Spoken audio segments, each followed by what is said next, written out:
बिस्मिल्लाहिर्रहमानिर्रहीम अस्सलामु अलैकुम वरहमतुल्लाहि वबरकातुहू। क्या हाल है जी सबके। उम्मीद करती हूँ अल्लाह पाक के फजल व करम से सब खैर खैरियत से होंगे। मैं भी खैर खैरियत से हूँ। तो अल्लाह पाक सबको बकरा ईद की खुशियाँ नसीब करे और सेहत कामला अता करे। तो आज हम रोमान किचन में बनाने लगे हैं मटन के पाए। तो अगर आपको मेरी ये रेसिपी अच्छी लगे तो लाल सब्सक्राइब का बटन दबाएं, साथ में बेल का आइकॉन प्रेस करने से आपको मेरी रेसिपी सबसे पहले फ्री में देखने को मिलेगी। तो मैं आज आपको बहुत ही सिंपल और आसान तरीके से बताऊंगी। बहुत ही सादा तरीके से, ये बहुत ही जल्दी और झटपट बनने वाले हैं और बहुत ही आसान तरीके से बनाऊंगी। बिल्कुल भी मुश्किल नहीं है और इस तरीके से बनाएंगे तो बहुत ही टेस्टी और ज़बरदस्त बनते हैं। तो चलिए जी रेसिपी की तरफ चलते हैं। उसके लिए पायों को अच्छी तरह साफ़ करना है। पहले पायों को ठंडे पानी से वॉश करके अच्छी तरह, फिर एक दो दफ़ा गर्म पानी से उनको धोना है। तो ये है उनको साफ़ करने का तरीका। मैंने कहा कि आपको ये भी बता दूं कि पायों को अच्छी तरह वॉश ना करें तो इनमें स्मेल आती रहती है। तो ये देखिए इस तरह से हमने उसको पीसीस में काट लिया है और अच्छी तरह वॉश कर लिया है। तो पीस आप अपनी मर्ज़ी के मुताबिक बना सकते हैं। कुछ लोग बड़े पसंद करते हैं, कुछ छोटे पसंद करते हैं। तो अपनी मर्ज़ी के मुताबिक आपको जैसे पसंद हो। तो यहाँ पे ये 2 टेबलस्पून लहसुन अदरक का पेस्ट है, 3 टमाटर हैं और 2 प्याज हैं, 2-3 सब्ज़ मिर्चें हैं, 1 टेबलस्पून सुरख मिर्चें हैं, 1 टेबलस्पून धनिया, 1 टेबलस्पून हल्दी, हाफ़ टेबलस्पून काली मिर्च, 1 टेबलस्पून ज़ीरा, 2 इलायचियाँ मोटी वाली, और ये दालचीनी के 2 टुकड़े और लौंग, और ये जी है नमक। और ये सब मसाले आप अपने टेस्ट के मुताबिक भी डाल सकते हैं। तो यहाँ पे आसान तरीका है। सबसे पहले हम कुकर लेंगे और इसमें हम पाए शामिल कर देंगे। हम पहले मसाला नहीं बनाएंगे। कुछ लोग पहले मसाला बनाते हैं, उसको गलाते हैं, फिर उसमें पाए डालते हैं, इतना टाइम लग जाता है। लेकिन यहाँ पे हम बिस्मिल्लाहिर्रहमानिर्रहीम पहले जो पायों को वॉश करके रखा है इसको हम शामिल कर देंगे इजीली। पहले फ्राई नहीं करेंगे कुछ भी। और ऊपर प्याज, टमाटर, हरी मिर्चें और अपने मसाले सब इसमें शामिल कर देंगे। ये देखिए टमाटर भी डाल दिए, प्याज भी डाल दिए, फिर लहसुन अदरक का पेस्ट भी डाल देंगे। अभी सारे स्पाइसेस भी एकदम डाल देंगे। और यहाँ पे हम डालेंगे इसमें 2 गिलास पानी। अभी हम ज़्यादा पानी शामिल नहीं करेंगे क्योंकि यहाँ पे अभी हमने शोरबे के लिए पानी नहीं डालना।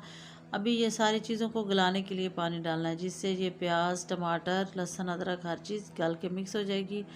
फिर यहाँ पे हम इसकी अच्छी तरह भुनाई करेंगे और उसके बाद शोरबे के लिए पानी डालेंगे। तो अभी हम इसके ऊपर ढक्कन लगा देंगे, बंद कर देंगे और इसको चूल्हे पे चढ़ा देंगे 20 मिनट के लिए। 20 मिनट के बाद इसको खोलेंगे।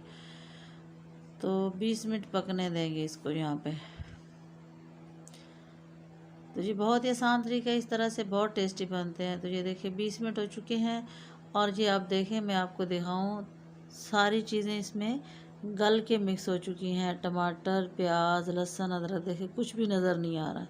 20 मिनट के में कुकर के अंदर सारी चीज़ें गल चुकी हैं। तो अभी हम इसको यहाँ पे फ्राई करेंगे, ऐसे नहीं उतार लेंगे। यहाँ पे हम डालेंगे 1 चम्मच कुकिंग ऑयल का। ज़्यादा ऑयल शामिल नहीं करेंगे क्योंकि इसमें अपना भी बहुत सारा ऑयल होता है। तो बस देखिए यहाँ पे हमने इनको इतनी देर फ्राई करना है कि ये पानी खुश्क हो जाए और मसाला अच्छी तरह भुन जाए और तरी ऊपर आ जाए। यहाँ पे जितनी अच्छी भुनाई करेंगे पायों की, इतने अच्छे और टेस्टी और जायके वाले बनेंगे। अगर कम भुनाई करेंगे तो जायका अच्छा नहीं बनेगा। तो यहाँ पे हमने इसको अच्छी तरह 5-7 मिनट भूनना है। जो देखिए पानी खुश्क हो गया है और तरी ऊपर आ गई है। तो यहाँ पे बुनाई बहुत अच्छे से हो चुकी है। तो भूनने के बाद इसमें हम शोरबे के लिए अब पानी डालेंगे, जो इसके अंदर हमने शोरबा बनाना ना पाया के अंदर। कुछ लोग कहते हैं पाया वाली कड़ी बनाई है, यखनी वाले पाए बनाए हैं। तो यखनी वाले पाए भी मज़े के होते हैं। जैसे ये बन गए थे ऐसे उतार लें तो वो खाली यखनी वाले हैं। अब यहाँ पे 3-4 गिलास पानी डालेंगे। थोड़ा सा ज़्यादा डालेंगे क्योंकि अभी हमने यहाँ पे इनको और भी पकाना है मज़ीद। अभी पाए कच्चे हैं, अभी हाफ़ से भी कम गले हैं। तो अभी यहाँ पे इसको आधा घंटा और कवर करके चूल्हे पे चढ़ाएंगे। तो ये प्रेशर कुकर के बगैर भी बन जाते हैं, कुकर में ज़रा जल्दी बनते हैं और उसके अलावा 3-4 घंटे लग जाते हैं। तो यहाँ पे कुकर को बंद करके आधे घंटे के लिए पकाएंगे। यहाँ पे मैंने प्रेशर डाउन कर दिया है और देखिए आधा घंटा हो चुका है। तो अब हम चेक कर लेते हैं कि हमारे पाए बने हैं कि नहीं। तो देखिए माशाल्लाह से हमारे पाए बन के रेडी हो चुके हैं और बहुत अच्छी तरह से ये गल चुके हैं। तो बस अब पाए तैयार हैं। अल्हम्दुलिल्लाह अल्हम्दुलिल्लाह बहुत ही अच्छे बने हैं, बहुत जायके वाले, बहुत टेस्टी और बहुत मज़े की खुशबू आ रही है।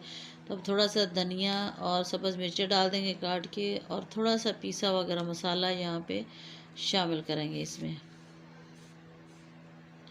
ये देखिए थोड़ा सा मसाला शामिल कर देंगे। बस अब इसको हम डिश आउट करने लगे हैं। पाए तैयार है। बिस्मिल्लाहिर्रहमानिर्रहीम। यहाँ पे डिश में निकालते हैं। तो लुक देखें पायों की कितनी अच्छी बनी है, बहुत ही मज़े के बने हैं, बहुत टेस्टी बने हैं। और बकरा ईद पे तो ये हर किसी के घर में होते हैं, हर किसी के पास होते हैं। तो इनको ज़रूर बनाएं, खाएं। इस तरीके से बहुत मज़े के बनते हैं, बहुत टेस्टी, और इसके बहुत सारे बेनिफिट होते हैं, सेहत के लिए भी अच्छे होते हैं। तो ये ज़रूर बना के खाने चाहिए, और इस तरीके से अगर बनाएंगे तो बहुत ही टेस्टी पाए बनते हैं। तो उम्मीद करती हूँ आपको मेरी ये रेसिपी अच्छी लगेगी। अगर मेरी ये रेसिपी पसंद आए तो वीडियो को लाइक कर दें, शेयर कर दें, चैनल को सब्सक्राइब कर दें। प्लीज़ प्लीज़ आप लोगों की सपोर्ट का बहुत बहुत शुक्रिया। और आप लोग भी इसको ज़रूर बना के खाएं, और मुझे कमेंट्स बॉक्स में बताएं कि आपकी रेसिपी कैसी बनी और आपको आज की मेरी ये रेसिपी कैसी लगी। ये देखिए मैं आपको दिखाऊं कितनी अच्छी तरह से गोश्त इसके ऊपर गल चुका है। तो अल्लाह ताला आप सबको ढेरों नेमतों से नवाजे और ढेरों खुशी अता करे और सेहत कामला अता करे। तो अल्लाह ताला सबके खानों में बरकत दे। मुझे दुआओं में याद करें, ढेर सारी दुआओं के साथ। अल्लाह हाफिज़।